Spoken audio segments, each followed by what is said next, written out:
Pria dengan mata yang diperban ini mampu melihat dan berjalan dengan baik tanpa menabrak apapun yang berada di depannya. Para pasien lain pun keheranan bagaimana bisa ia melakukannya. Saat telah sampai di toilet dan melihat kaca, barulah pria ini menyadari bahwa matanya ditutup dengan perban. Ketika pria ini mulai kebingungan apa yang sudah terjadi dengan dirinya, tiba-tiba matanya dapat melihat dari pantulan kaca toilet laki-laki menembus tembok pembatas menuju toilet perempuan dan terus menembus masuk pakaian suster yang ada di sana, sehingga ia dapat melihat kalung yang dikenakan suster itu. Saat telah kembali ke kamar inapnya, mata pria ini kembali memperlihatkan kemampuannya. Kali ini ia dapat melihat dengan jelas wajah dokter yang ada di depannya. Walaupun ia menggunakan penutup wajah, untuk lebih memastikan kembali penglihatannya, pria ini mencari alasan agar dokter itu melepaskan penutup wajahnya. Dan ketika dokter itu membuka maskernya, ternyata wajahnya sama persis. Bahkan tompel dokter itu tak bergeser 1 senti pun. Tak sampai di situ saja, pria ini juga dapat melihat apel yang ada di hadapannya telah busuk, walaupun ia belum memakannya. Ternyata pria ini memperoleh kemampuan mata emasnya akibat goresan serpihan batu giok berbentuk mata yang pecah karena tembakan sekelompok pencuri yang masuk ke dalam tempatnya bekerja untuk mencuri barang-barang peninggalan zaman dinasti kuno. Lalu keesokan harinya, setelah pria ini keluar dari rumah sakit, ia pergi ke tempatnya bekerja. Dan di sana manajernya memutuskan untuk tidak lagi memperpanjang kontrak kerja pria ini. Lalu pada saat yang sama, mata pria ini kembali menunjukkan kemampuannya. Pria ini melihat sepatu manajernya dan terdapat serbuk yang menempel saat manajernya memperbaiki barang peninggalan zaman dinasti.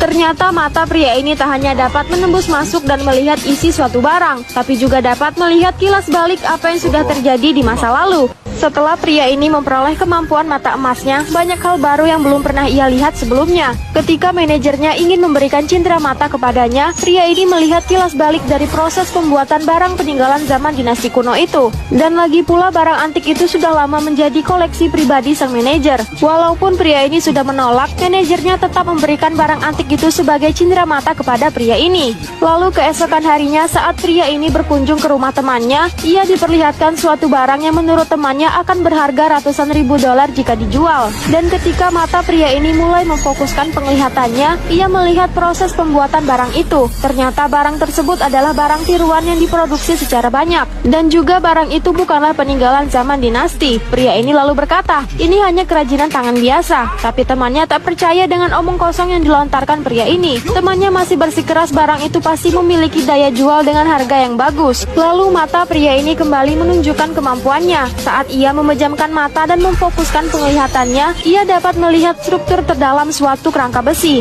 serta dapat melihat tata letak kondisi rumah temannya dalam bentuk planogram. Tak hanya itu saja, pria ini juga dapat melihat sebuah buku dengan menembus